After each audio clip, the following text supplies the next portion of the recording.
Les amis, aujourd'hui je suis méga contente parce qu'on s'attaque au hall d'entrée. Je suis grave excitée de commencer les travaux dans cette partie-là parce que c'est la première chose que l'on voit quand on entre. Et voilà, donc je suis super contente. Le week-end dernier, avec mon chéri, on est venu mettre les moulures dans la montée d'escalier. Ça, les amis, c'est une galère, mais une galère pas possible parce qu'il faut savoir que chaque angle a son degré différent. Donc, c'est très compliqué à faire. Vraiment, une montée d'escalier. Et heureusement qu'elle est pas plus grande parce que vraiment, ça m'aurait saoulée. Mais voilà, on y est presque. Il reste encore deux carreaux et ça sera terminé. Et ensuite, il manquera plus qu'à peindre. Sachant que dans ce hall d'entrée, il y a pas mal de taf. Donc, je sais pas si vous vous rappelez de comment c'était avant. Je vous mets une photo pour celles qui n'ont pas vu. Il y avait un placard d'entrée. Il y avait l'entrée qui donnait sur la cuisine. Et nous, on a décidé de tout casser et de tout refermer pour avoir déjà une plus grande cuisine, mais aussi un plus grand hall d'entrée, comme vous le voyez. Il est plus grand que ce que c'était avant et c'est compliqué c'est compliqué. Ça va être du taf ce hall d'entrée parce qu'il faudra aussi que je fasse les escaliers, que je ponce et que je peins, même si on a commencé avec ma grande sœur il y a quelques semaines. C'est loin d'être terminé parce que le vernis accroche très très bien. Mais ça, bref, je vous en reparlerai plus tard. On s'attaque à ce mur-là, c'est parti.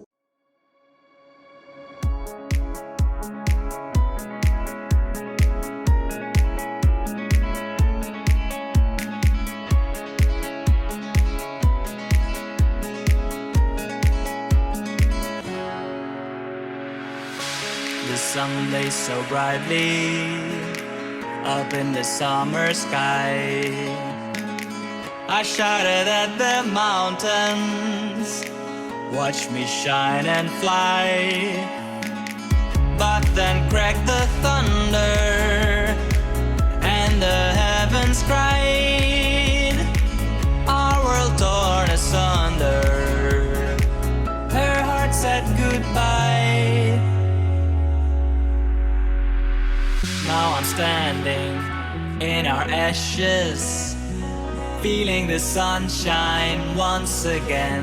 I move to the horizon, feeling the sunshine once again.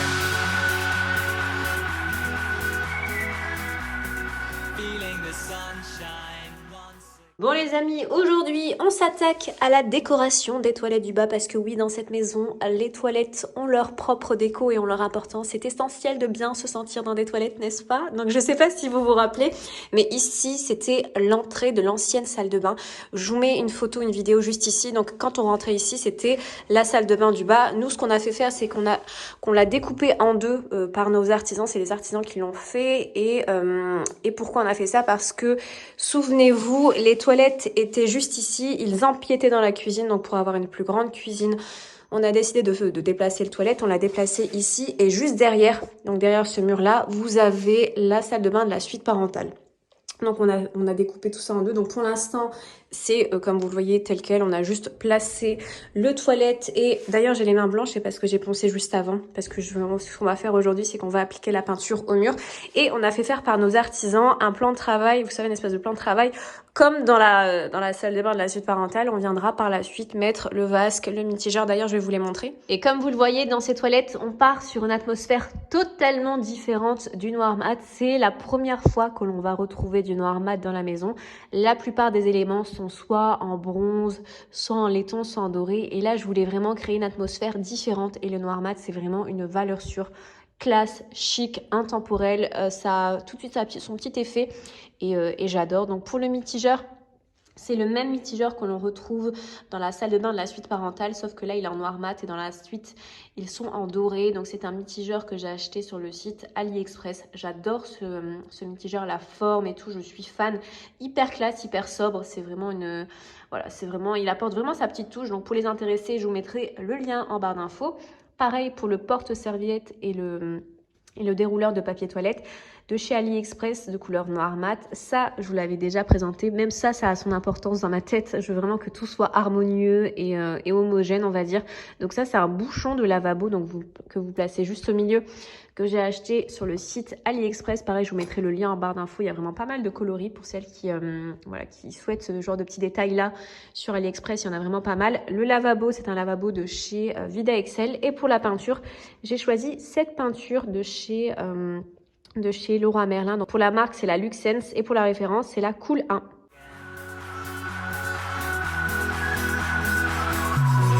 Feeling the sunshine once again.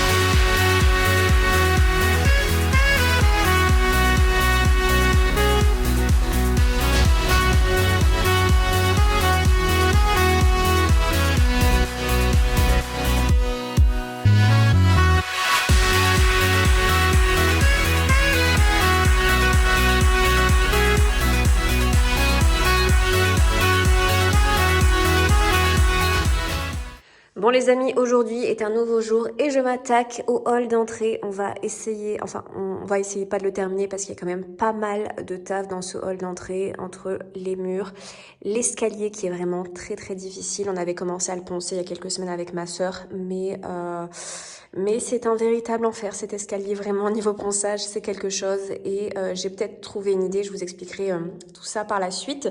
Là ce que j'ai fait hier c'est que j'ai commencé les toilettes, je vais vous montrer ce que ça donne pour l'instant.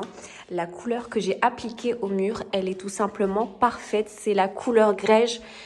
Elle est vraiment canon cette couleur, je suis fan mais vraiment fan, donc c'est un espèce de grège, c'est entre le gris et le beige. Parfait pour celles qui recherchent une couleur comme ça, je vous recommande cette peinture, elle est magnifique et en plus de ça, ça fond à la perfection avec l'espèce de plan de travail en carrelage que mes artisans m'ont fait. Vraiment, ça se fond à la perfection. Donc, ce que je suis venue faire hier, c'est que j'ai aussi également collé les plinthes et ce que je vais faire aussi demain, c'est que je vais coller les corniches au plafond. C'est pour ça que je ne me suis pas appliquée de fou et ce que je vais faire aussi aujourd'hui, c'est que je vais accrocher le porte-serviette et le porte-papier toilette histoire de commencer à créer cette petite déco dans les toilettes. Et ce que je vais faire aujourd'hui, c'est que je vais m'attaquer aux moulures pour que les moulures se fondent à la perfection entre la moulure et le mur. Je vais venir mettre de l'acrylique sur tous les recoins extérieur et intérieur de la moulure pour que ça se fonde à la perfection avec le mur. Pourquoi je fais ça? Parce que des fois, je sais pas si on voit, mais il y a une espèce de petit creux entre la moulure et le mur. Et quand vous venez peindre tout ça, ça se voit, enfin, ça a tendance à se voir par endroits. Et moi, je suis quelqu'un de très perfectionniste. Je veux vraiment que tout se fonde à la perfection. Donc, je vais venir m'amuser à mettre de l'acrylique du côté intérieur et extérieur des moulures. En plus de ça, il y en a pas mal dans le hall d'entrée, comme vous le voyez. Il y en a vraiment partout, mais bon, c'est vraiment une étape hyper importante à faire parce que le rendu est tout simplement canon. Ça fait vraiment, en fait, la moulure va se fondre à la perfection avec le mur une fois la peinture appliquée et le rendu va être canon. Et il me manque aussi à mettre une moulure ici à ce niveau-là et une moulure aussi à ce niveau-là. J'en avais plus à Leroy Merlin, pareil, c'est une catastrophe. J'ai beau prendre tout leur stock de moulures, à chaque fois il m'en manque genre une ou deux, c'est vraiment genre la loose totale. C'est vraiment en fait pour m'embêter et du coup il faut que je retourne à Leroy Merlin, mais ça tombe bien parce que je devais y retourner pour l'escalier, je vous en reparlerai juste après. Je commence à appliquer l'acrylique, c'est parti. The sun lays so brightly up in the summer sky. I shouted at the mountains, watch me shine and fly. But then cracked the thunder, and the heavens cried, our world torn asunder. Her heart said goodbye. Now I'm standing in our ashes, feeling the sunshine once again. I move to the horizon, feeling the sunshine once again. Feeling the sunshine once again. Feeling the sunshine once again. Et je viens de finir d'appliquer l'acrylique sur chacune des moulures intérieures et extérieures pour vraiment avoir un fondu parfait avec la peinture et le mur. J'ai aussi mis de l'enduit, je vous ai pas montré cette étape, mais j'ai rebouché quelques trous à l'enduit. Donc là, je vais attendre que ça sèche. Et en attendant, je vais vous parler du projet de l'escalier, donc du projet que j'avais de base et du projet que j'ai maintenant. Donc ça n'a pas vraiment changé au niveau de l'inspiration, de ce que je veux faire dans cet escalier-là. Je vous remets une photo inspiration. Je vous l'avais montré lorsque j'avais pensé la rambarde et quelques marches avec ma sœur.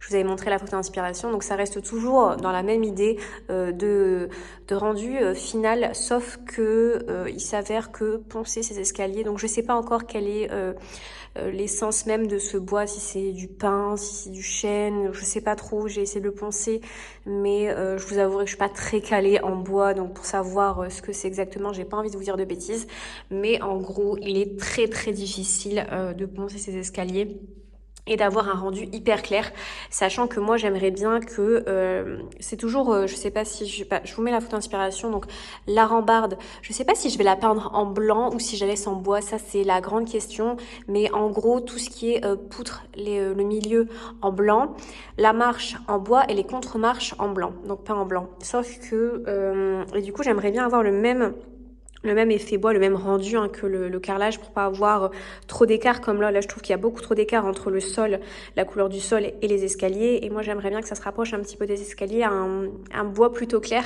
sauf que en ponçant chacune de ces marches c'est quasi impossible d'avoir le même rendu. Regardez, on a poncé, il n'y a plus de vernis, il n'y a plus rien et c'est très très difficile. Pour la rambarde, j'ai essayé de la poncer un maximum, mais je peux pas plus en fait, je peux pas plus. Et je sais que lorsqu'on applique du vernis ou bien de la lasure, le bois a tendance un petit peu à foncir. De toute façon, c'est simple. Pour voir le rendu, vous prenez tout simplement de l'eau que vous tapotez sur le bois et la couleur, ça sera la couleur du rendu final. Et c'est beaucoup trop foncé encore. Je vais pas vous faire le test là maintenant, mais en gros, ça reste quand même très compliqué. Même pour les marches, regardez, on a essayé de les poncer un maximum. Ça reste très compliqué pour avoir cet effet-là. Donc, ce que j'ai fait, c'est que je me suis rendue à Leroy Merlin et j'ai vu une méthode qui est très très sympa. Je vous la montrerai par la suite. Il faut que j'achète le produit. Je vais aller juste après.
Bon les amis, petit moment facecam avec mon petit verre de thé en détente pour vous parler des travaux qui nous restent encore à faire dans la maison, de ce qu'on est en train de faire, de ce qu'on voudrait faire, de ce qu'on attend aussi. Donc déjà, comme vous l'avez vu dans les séquences précédentes, on est en plein travaux dans le hall d'entrée. C'est vraiment notre préoccupation numéro 1, le hall d'entrée. Et ça demande du temps, vraiment du temps. Il faut vraiment être patient pour finir ce hall d'entrée. Pourquoi? Parce que déjà quand on place des moulures, ça prend quand même un certain temps comme vous l'avez vu. Et ce qui nous prend aussi du temps, c'est l'escalier. Donc déjà à poncer un escalier, c'est quand même pas mal de taf. Il faut vraiment bien le poncer parce que c'est un endroit de passage, on va dire, même si ça y est pas tout le temps, mais un peu quand même. Donc ça prend du temps et pareil pour les moulures, comme je vous l'avais dit, les moulures de la montée d'escalier, ça a pris aussi énormément de temps parce que chaque angle est différent et il faut avoir les bons outils. Même si on a acheté vous savez, la scie anglais, je vous l'avais déjà présenté, au niveau des angles, c'est quand même très très galère à faire, mais on y est enfin arrivé. Là, il ne manque plus qu'à peindre. Moi, j'ai peint ma partie. Mon chéri va peindre la sienne parce que j'ai le vertige en fait et le plafond est très haut. Donc je vais laisser faire ça ce week-end et moi en parallèle je vais m'occuper de l'escalier. Donc ce qu'il nous reste à faire en termes de travaux, déjà par rapport à la cuisine, il nous reste encore à attendre le plan de travail. Donc tous les meubles de chez EcoCuisine ont été posés et en attendant, comme vous l'avez vu hein, dans les vidéos précédentes, ils nous ont mis comme plan de travail un espèce de bois compressé. Et comme je vous l'avais dit, je m'étais rendue chez mon marbrier où j'ai fait faire un plan de travail à la base des bases. Donc c'est un plan de travail en céramique. Donc il faut savoir que la céramique c'est quand même assez cher. Moi je sais pas entre stratifié, céramique, bon certes niveau qualité c'est pas du tout la même chose, mais un plan de travail en stratifié ça m'aurait aussi bien convenu on va dire, mais ce qui s'est passé c'est que je cherchais vraiment un stratifié avec un espèce de veinage de couleur beige top et que je ne trouvais pas ça en stratifié. En fait en stratifié vous avez l'intemporel on va dire marbre gris et blanc ou bien noir et blanc. Donc j'ai vraiment en fait trouvé mon bonheur dans la céramique, sachant que faut savoir que dans la cuisine vous avez l'îlot central. J'essaierai de vous mettre une petite photo ici, même si je garde ça un peu en surprise aussi parce que c'est vraiment l'un des endroits qui a, je pense, le plus changé dans la maison, si ce n'est le salon, le sol, etc. Mais la cuisine, ça n'a plus rien à voir avec ce que c'était avant. C'est beaucoup mieux maintenant en termes de rangement, en termes d'espace, enfin, ça n'a plus rien à voir. Et dans cette cuisine-là, il y aura vraiment deux plans de travail bien distincts. Il y aura, on va dire, l'îlot central, c'est là où il y aura la céramique, l'îlot central et la crédence sur le mur. Donc en fait, je voulais vraiment créer un effet veinage, on va dire, sur l'îlot central parce que du coup, c'est vraiment l'élément central que l'on voit en premier lorsque l'on rentre dans la cuisine et faire un petit rappel au niveau de la céramique, au niveau du mur. Et sur le plan de travail, au niveau de l'évier et de la plaque chauffante.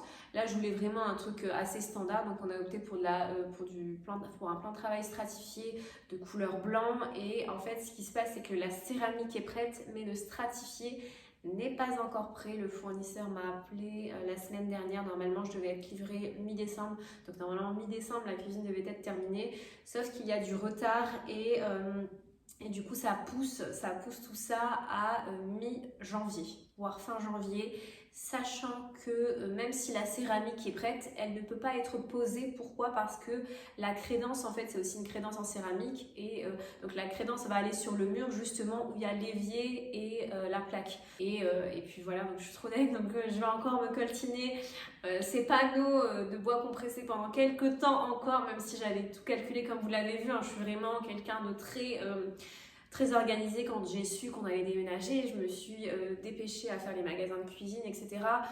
Pour vous dire même, on était fin juin, j'avais déjà tout bouclé au niveau des devis, que ce soit au niveau de la porte d'entrée, au niveau du carrelage, au niveau des artisans, des ouvriers, au niveau de la cuisine. Enfin, tout était vraiment bouclé et en fait, j'ai pas calculé le plan de travail en stratifié, donc ce qui fait qu'on l'a fait en septembre et c'était beaucoup trop tard pour l'avoir dans nos délais, mais bon, c'est pas grave, hein. D'ici mi-janvier, j'espère qu'elle sera terminée. En tout cas, tout est quasi prêt, hein. C'est vraiment, on n'attend plus qu'à recevoir le plan de travail. Donc sinon, niveau travaux dans le salon, ça a pas mal avancé. Niveau décoration, c'est un peu, enfin, c'est pas que c'est compliqué, hein. J'ai mes idées en tête.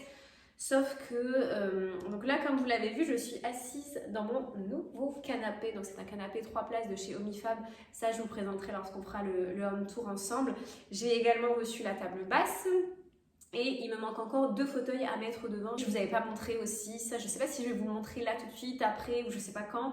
Mais j'ai trouvé la table de mes rêves, les gars. C'est vraiment la table que je voulais et je suis très contente parce que je l'ai trouvée dans un vide-grenier. Donc c'est un peu une table un peu vintage, on va dire. Et je suis très contente parce que c'est une table, je pense que vous l'avez vue, enfin, je pense, hein, pour celles qui squattent Pinterest comme moi, vous avez sûrement dû l'apercevoir. C'est vraiment une table hyper tendance en ce moment et du coup je suis très contente de l'avoir trouvée. En plus de ça, dans un vide-grenier, je l'ai payé 180 €. Je suis méga contente, mais il y a encore des petites retouches à faire. Il faut un peu que je la retape, surtout au niveau du je sais pas si je vous la montre ou pas, j'essaierai de vous mettre une photo ici, mais au niveau du plateau, elle a été vernie et moi je veux enlever cet aspect verni, donc il faut encore que je la ponce, mais sinon elle est magnifique. Pareil pour les chaises, je les avais commandées il y a très très longtemps chez West Wing. Ça pareil, je vous en parlerai lorsqu'on fera le home tour, mais niveau déco, ça, dans le salon, c'est encore en cours, on va dire. Je ne sais pas si ça va être terminé pour janvier, parce que déjà au niveau délai d'attente, au niveau des fauteuils et tout ça, comme ça prend quand même pas mal de temps. Et sinon, dernière envie que l'on a eue avec mon chéri, on s'est dit, alors vous allez dire les gens ils font le truc à l'envers, mais ce qui se passe, c'est que lorsqu'on a acheté cette maison-là, on s'est posé la question par rapport aux fenêtres. Est-ce qu'on les gardait ou pas? Sachant que c'est des fenêtres qui sont franchement très correctes, on va dire. C'est du bois double vitrage, sauf que du coup la couleur bois, elle nous plaît pas. C'est un bois assez foncé, hein, comme vous l'avez vu lorsqu'on a fait la vidéo home tour. D'ailleurs, pour celles qui ne l'ont pas vu, je vous mets le lien juste ici, la vidéo home tour avant travaux. Et c'est un bois qui est assez foncé. Excusez-moi, je bois un petit... Et je disais, c'est un bois qui est assez foncé quand même, donc nous on a pensé à les peindre. Sauf que quand j'ai peint les fenêtres de la cuisine, je me suis rendu compte qu'elle n'était pas si parfaite que ça, il y a quand même quelques défauts. En fait, ce qui se passe, je sais pas si je pense que oui, hein, pour celles qui font des travaux, vous allez savoir de quoi je parle, pour celles qui envisagent, pareil, et pour celles qui ne savent pas encore, mais en termes de fenêtres, vous avez trois types de fenêtres. Vous avez les fenêtres PVC, donc c'est du plastique PVC. Vous avez sinon les fenêtres en bois et vous avez les fenêtres en aluminium bois. Et donc celles qu'on a actuellement, c'est des fenêtres en bois qui ont quand même leur âge, elles ont une quarantaine d'années. Et ce qui s'est passé, c'est lorsque j'ai peint celle de la cuisine, je me suis aperçue de petits défauts, notamment au niveau de l'entourage. Le bois en fait, le bois c'est hyper compliqué, les fenêtres en bois c'est hyper compliqué à entretenir parce qu'il y a un entretien à faire tous les ans, voire tous les 2 ans, il faut les revernir, il faut les poncer, etc. Donc c'est quand même un entretien les fenêtres et dès lors qu'elles ne sont pas entretenues, ça cause des dégâts qui sont pour le coup irréversibles. C'est pas comme si c'était une trace où vous pouvez la faire gommer et tout. Non, le bois c'est vraiment très compliqué. Et du coup on s'est dit pourquoi pas les changer. Donc ça c'est en cours aussi, on a fait 2 devis, on attend le deuxième et j'aimerais bien, donc je sais pas si vous avez vu la vidéo home tour, mais ici on a une fenêtre, une grande fenêtre quand même qui a trois panneaux on va dire, donc vous avez 3 fenêtres et j'aimerais bien justement n'avoir qu'une seule, une espèce de baie vitrée, une fenêtre qui pour le coup ne s'ouvre pas parce qu'il n'y a pas besoin de l'ouvrir. Celle-là c'est une fenêtre en fait qui se trouve devant et je compte pas passer, même si j'ai un peu de terrain devant, c'est pas par là où je vais passer, il y a la porte d'entrée juste à côté. Je me dis pourquoi pas faire une grande fenêtre ici, vraiment avoir une vue panoramique sur l'extérieur de la maison, ça c'est ce qu'on veut. Et puis voilà, donc ça c'est encore en cours, hein. On a fait les devis, sachant qu'on n'avait pas calculé du tout ça dans notre budget et sachant que même là on a dépassé notre budget. Donc en ce moment, au vu de ce qui se passe au niveau, il y a beaucoup d'entreprises qui sont en rate de matériaux, etc. Les matériaux ont vachement augmenté aussi. Du coup, tout ce qui est fenêtre a augmenté aussi, ne serait-ce qu'en termes de délai, mais même en termes de prix. Il faut savoir que lorsque j'ai fait venir une entreprise pour établir un devis pour nos fenêtres, à la base on était parti sur du bois alu, donc c'est vraiment le must on va dire niveau en fait c'est même pas niveau isolation pour le coup parce que le PVC ça limite mieux on va dire dans certains cas que le bois alu, mais en termes de design le bois alu c'est quand même quelque chose, même si je trouve que pour moi ça fait vraiment un style industriel, c'est vraiment bois alu, donc généralement les gens ils prennent noir mat en extérieur et intérieur bois naturel, mais moi dans ma déco c'est pas ce que je veux en fait, c'est vraiment, je trouve que c'est très déco industriel et comme vous l'avez vu j'ai pas du tout une déco industrielle, même si j'aime beaucoup hein, mais c'est pas la déco que je veux chez moi et nous je pense qu'on partirait plus sur le PVC qui est vraiment je pense mieux pour nous, sachant que du coup ça sera extérieur noir parce qu'on a pris une porte d'entrée. D'ailleurs, je voulais pas montrer ça aussi, mais la porte d'entrée a été installée. Elle est magnifique, ça aussi, gros changement de fou. Ça n'a plus rien à voir avec ce que c'était avant. Mais du coup, en termes de coloris fenêtre, on prendrait noir extérieur pour aller avec avec la porte d'entrée, avec la porte de garage et intérieur blanc. C'est toujours en cours. Là, ce que je vais faire maintenant, c'est que je vais m'attaquer à la peinture de la double porte de l'entrée. C'est parti! Et d'ailleurs les amis, si vous avez des questions à me poser concernant ma rénovation, quelle entreprise j'ai choisi, enfin je sais pas, n'importe quelle question à me poser concernant ma rénovation, n'hésitez pas à m'écrire tout ça en commentaire. J'y répondrai avec grand plaisir dans une prochaine vidéo FAQ. Et là, je me remets au travail, c'est parti!